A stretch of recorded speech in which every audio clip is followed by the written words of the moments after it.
You know, in garages and service bays all across the country, there's a quiet revolution happening. It's not loud or flashy, but it's completely changing a job that's been around for over 100 years. We're talking about the auto mechanic. And today, we're going to break down how this profession is shifting from a world of grease and gears to one of high-voltage electricity and super complex software. Okay, take a look at this. On the left, you've got that familiar, complicated puzzle of an internal combustion engine. On the right, you have the sleek, almost empty-looking platform of an electric car. This one image tells the whole story. We're moving from a mechanical past to a digital future. And for the people who fix our cars, it means the entire rule book is being thrown out the window. So first, let's talk about the mechanic we all grew up with. For decades, this person was a master of the physical world, right? They were problem solvers who could figure out what was wrong with your car just by the sounds it made or the way it felt to drive. It was a totally hands-on job, built on understanding parts you could actually touch and see. I mean, what's so telling about these tasks is just how physical they all are. This was a world of touch and feel. Getting your hands dirty changing oil, tightening belts, listening to the rhythm of an engine, it was all about hardware. And the best techs, they had this incredible sixth sense for how all those moving parts work together. But that whole universe is shrinking, and is shrinking fast. And then, this happens. The electric vehicle rolls into the shop. Now, on the surface, it looks way simpler. Way fewer parts, no oil changes, no exhaust fumes. But hiding underneath that simplicity is a completely new kind of complexity, one that challenges the very idea of what it means to fix a car. Let's just put some numbers to this, because it's kind of wild. A typical gas-powered car has a drivetrain with well over 1,000 moving parts. 1,000. Every single one of those is a potential point of failure that needs to be checked, lubricated, or eventually replaced.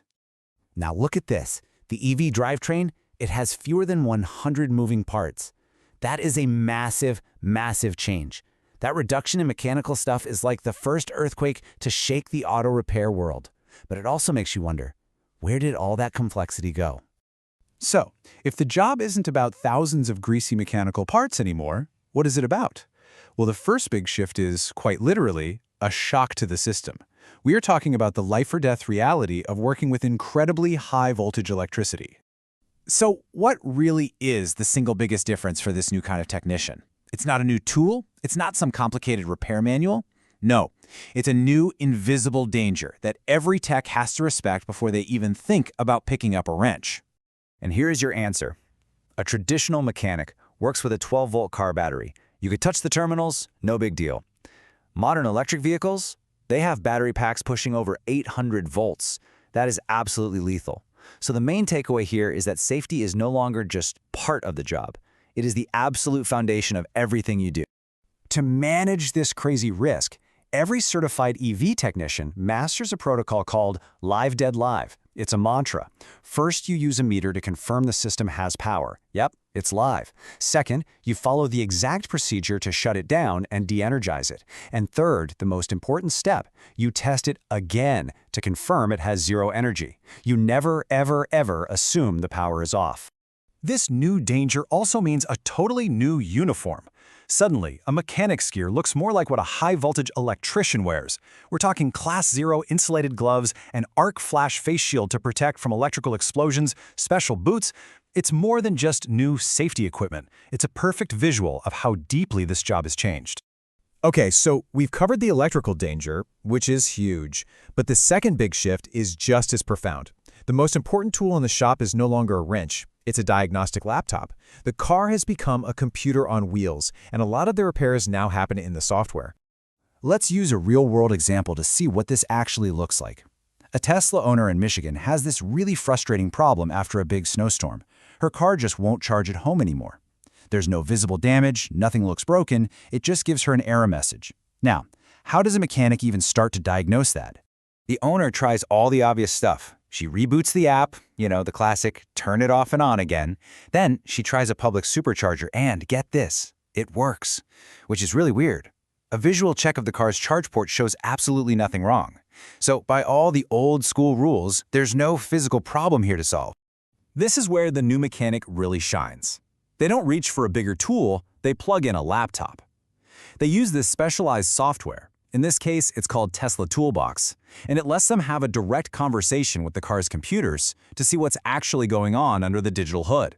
And there it is, the diagnosis. The software pulls up a specific fault code that points to a little bit of moisture inside the charge port. Nothing was broken, it was just a little damp, and the car was smart enough to prevent a home charge as a safety measure. You could never have found that with a visual inspection. Only the software could find that hidden problem. So this brings us to the hero of our story, this new breed of automotive technician. They're really a hybrid professional now. Part high-voltage electrician, part sophisticated IT specialist, who also happens to have a deep knowledge of how cars work. This chart just puts the whole evolution into perfect perspective. Just look at the shift. For the drivetrain, complexity goes from high to low. For maintenance, it's no longer oil and belts, it's battery cooling and firmware updates. And for diagnostics, forget checking mechanical parts, now it's about analyzing computer data and voltage readings.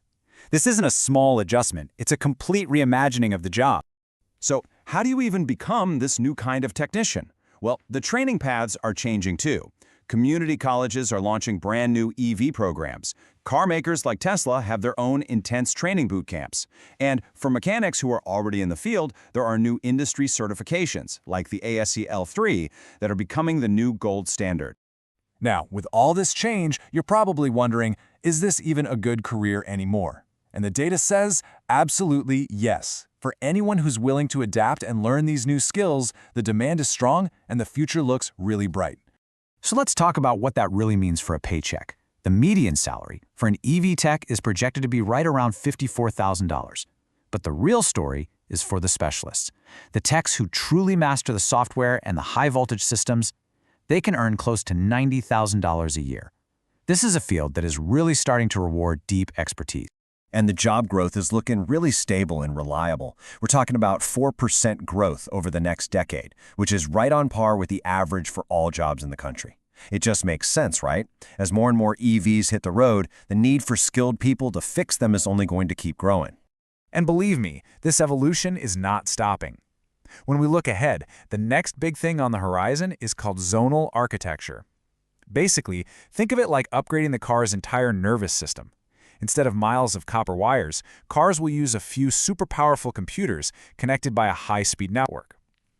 For the technician of tomorrow, this means the job will be even more like being an IT network manager than a traditional mechanic.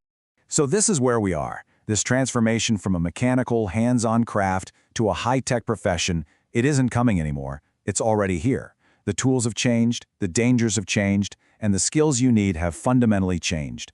The biggest takeaway is that this isn't a what-if scenario, it's what's happening right now. The only question left is for the technicians and the entire industry. Will you evolve with it? Get free EVT practice tests. Click the link in the description or scan the QR code to start practicing today.